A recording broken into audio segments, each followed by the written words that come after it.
नमस्कार, आप देख रहे हैं 4 PM और मैं हूं अभिषेक मिश्रा।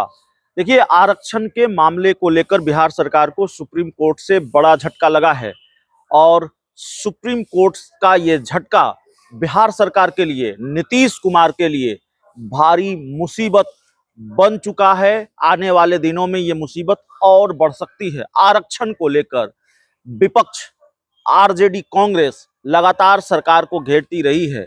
नीतीश कुमार फिर निशाने पर हैं, उनकी सरकार फिर निशाने पर है। आरक्षण को लेकर जेडीयू बीजेपी को लेकर कांग्रेस आरजेडी वाम दल सब हमलावर हैं और दूसरी तरफ आरक्षण को लेकर जो झटका सुप्रीम कोर्ट ने बिहार सरकार को दिया है, उस झटके का असर बिहार में होने वाली लाखों नियुक्तियों पर भी पड़ेगा।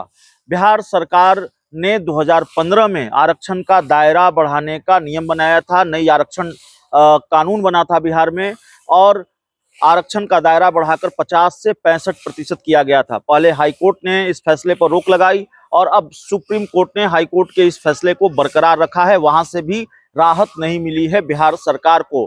1,35,000 शिक्षकों, प्रधानाध्यापकों की नियुक्ति होनी है स्कूलों में और फिर लाखों लोगों की नौकरियों का वादा नीतीश सरकार ने किया है 2025 के विधानसभा चुनाव से पहले। उन सब पर इसका असर होगा और बड़ा असर होगा, क्योंकि जो रिजल्ट आने हैं उन नियुक्तियों से जुड़े हुए, वो तो पुराने आरक्षण कानून के तहत आने हैं और अब जिस तरह से सुप्रीम कोर्ट का फैसला आया है उसने मुसीबत बढ़ा दी है। बिहार के वरिष्ठ पत्रकार हैं अरुण कुमार पांडे, क्या कहते हैं इस पूरे मामले को लेकर, जरा सुनिए। बहुत बारीकी से समझा रहे हैं बिहार के जाने माने पत्रकार अरुण पांडे इस मामले को कि कैसे सुप्रीम कोर्ट ने एक झटका दिया आरक्षण को लेकर नीतीश सरकार को और उसके बाद लाखों नियुक्तियों पर इसका बड़ा प्रभाव होने जा रहा है। और सवाल यह भी है कि नीतीश कुमार ने जो लाखों नियुक्तियों का वायदा किया है विधानसभा चुनाव से पहले, वो नियुक्तियां अब होंगी कैसे?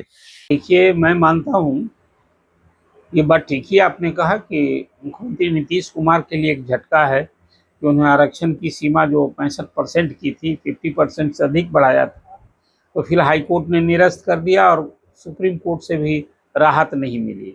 लेकिन सरकार के लिए एक संतोष करने की भी बात है, वो ये कि सरकार हाईकोर्ट के फैसले के खिलाफ अपील में गई थी, तो उस अपील याचिका को सुनवाई के लिए सुप्रीम कोर्ट तैयार हो गया है और सितंबर महीने में उस पर सुनवाई करेगा। तो इस तरह से आप कह सकते हैं कि कम से कम जो राज्य सरकार की अपील याचिका है वो तो सुप्रीम कोर्ट सुनने के लिए तैयार हो गया है।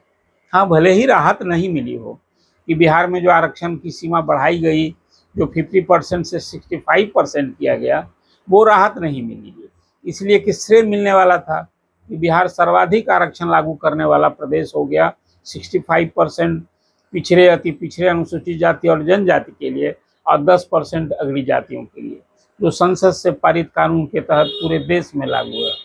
लेकिन झटका भले ही नीतीश कुमार के लिए है फिलहाल, लेकिन ये संतोष की बात है, राज्य सरकार कहेगी कि नहीं, हमारी अपील याचिका पर यदि सुप्रीम कोर्ट सुनवाई करने के लिए तैयार हो गया है तो अभी तो एक आशा की किरण है। अब बहाली प्रक्रिया पर भी असर हुआ। हाँ, अब वो अभी तो जो आरक्षण की सीमा बढ़ाई गई थी, तो उस बढ़ी सीमा पर ये 23 नवंबर 2023 को ही ये आरक्षण का कानून बिहार में लागू हो गया और उसके बाद 87,000 प्राथमिक टीचर जो तीसरे चरण में नियुक्ति हो रही है, 40,000 स्कूल के हेडमास्टर की नियुक्ति और कई विभागों में नियुक्तियां प्रक्रियाधीन थी।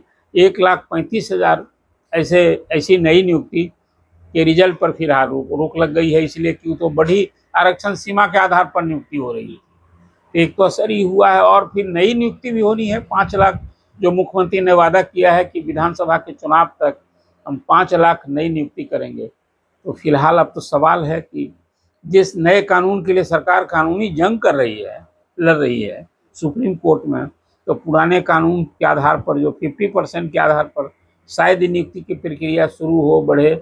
इसलिए फिलहाल दोनों अवसर पर बिहार के शिक्षित बेरोजगारों के लिए एक जो कह रहे थे कि यहाँ नौकरी की बहार है, तो बहार तो फिर थम जाएगी।